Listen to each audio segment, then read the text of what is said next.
Bonjour et bienvenue dans le magazine Alerte Export d'octobre 2016. Au sommaire, un point avec CCI France International sur Bahreïn.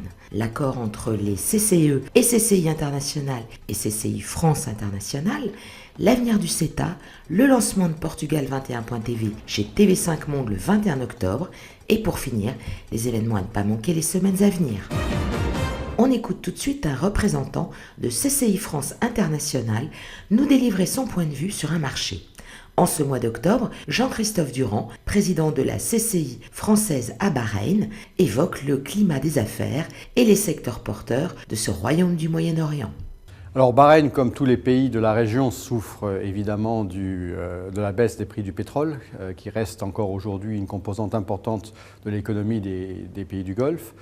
Ceci dit, c'est un pays qui s'est diversifié au cours des 25 dernières années, puisque la manne pétrolière avait déjà décliné depuis 25 ans.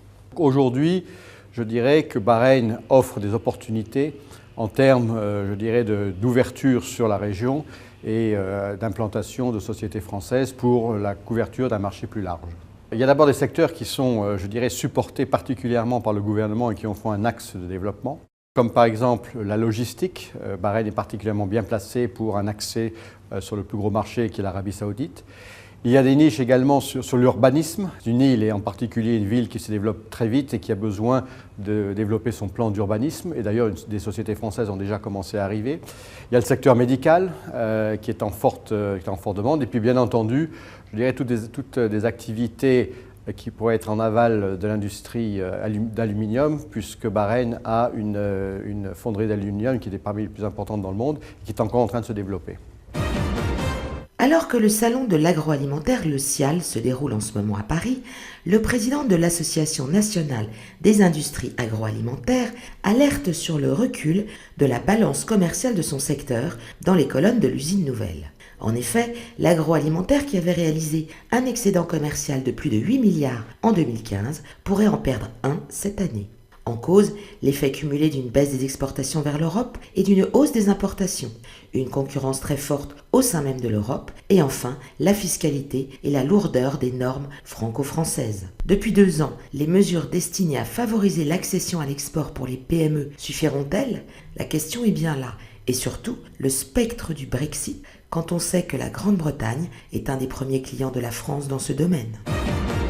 C'est lors du premier mondial des CCE en France, qui s'est déroulé à Deauville les 6 et 7 octobre dernier, que Alain Bentejac, président du CNCCEF, Jean-François Gendron, président de CCI International, et Arnaud Vessier, président de CCI France International, ont signé une convention cadre de partenariat qui va clarifier leurs rôles respectifs au sein du dispositif d'accompagnement des PME à l'export.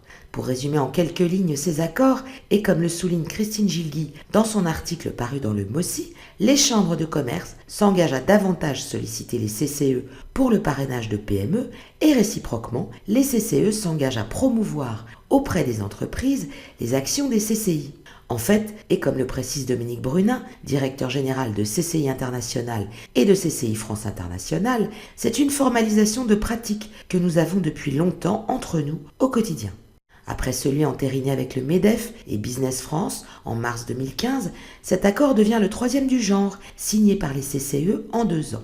Il reste désormais aux CCE à finaliser celui avec la CGPME et nul ne pourra plus mettre en doute le rôle de ce réseau qui reste unique en son genre de par le monde. Le traité de libre-échange avec le Canada, CETA, sera-t-il signé à la fin du mois ? Il soulève en tout cas de plus en plus de réticences. Après des manifestations massives en Allemagne et en Belgique à la mi-septembre, la France est à son tour mobilisée le 15 octobre 2016. De nombreux opposants ont manifesté à l'appel du collectif Stop TAFTA qui regroupe des ONG comme Attac, les Amis de la Terre et des syndicats. À Paris, on comptait quelques 5000 personnes selon les organisateurs, 1200 à 1500 selon une source policière.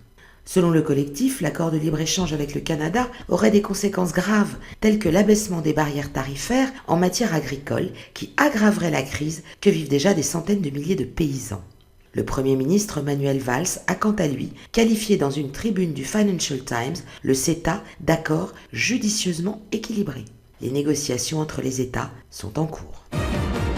À l'heure où les Français se ruent en masse au Portugal pour y investir, découvrez la nouvelle et 11e Web TV qui vient rejoindre le bouquet de France Monde 21.tv, Portugal 21.tv.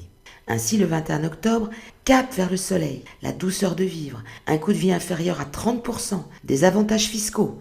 Bref, cap vers celle que l'on surnomme déjà la Floride de l'Europe. Cette Web TV s'adresse à tous les Français, expatriés, retraités, entrepreneurs, etc., qui ont envie de vivre au Portugal, de s'y installer, d'y travailler ou encore d'y monter un business. Et bien sûr, à ceux qui y vivent déjà. Au programme de ce nouveau média, des heures de vidéos pour ceux qui ont envie de prendre le large en toute sérénité ou qui sont déjà partis. Avec des émissions pratiques, des témoignages, des adresses utiles, des actualités quotidiennes et une sélection hebdomadaire des événements français à ne pas manquer sur place. Alors, rendez-vous le 21 octobre sur portugal21.tv. Et comme à l'habitude, pour finir, les événements à ne pas manquer les prochaines semaines. Le secteur aéronautique est votre domaine? Alors, vous ne manquerez pas de participer à la mission de prospection qui se déroulera du 15 au 18 novembre prochain en Belgique et en Grande-Bretagne.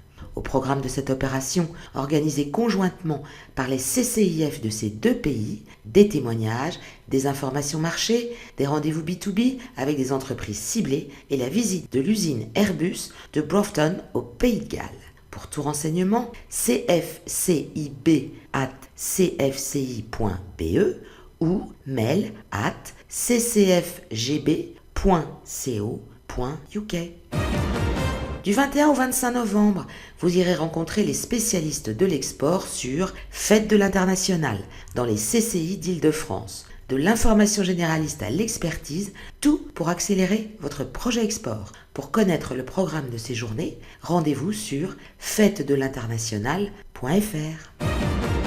Vous développez des affaires avec le marché suisse? Vous envisagez de créer votre structure en Suisse? Vous souhaitez vous renseigner sur la Suisse et la manière d'aborder ce marché? Alors, allez rencontrer la CCI France-Suisse et ses partenaires experts du marché. Ils répondront à vos questions lors du forum sur l'implantation en Suisse qui se déroulera le 8 novembre à Genève. Pour vous inscrire, contactez Aurore Lafin à lafin@ccifs.ch. Merci de nous avoir suivis et rendez-vous le mois prochain.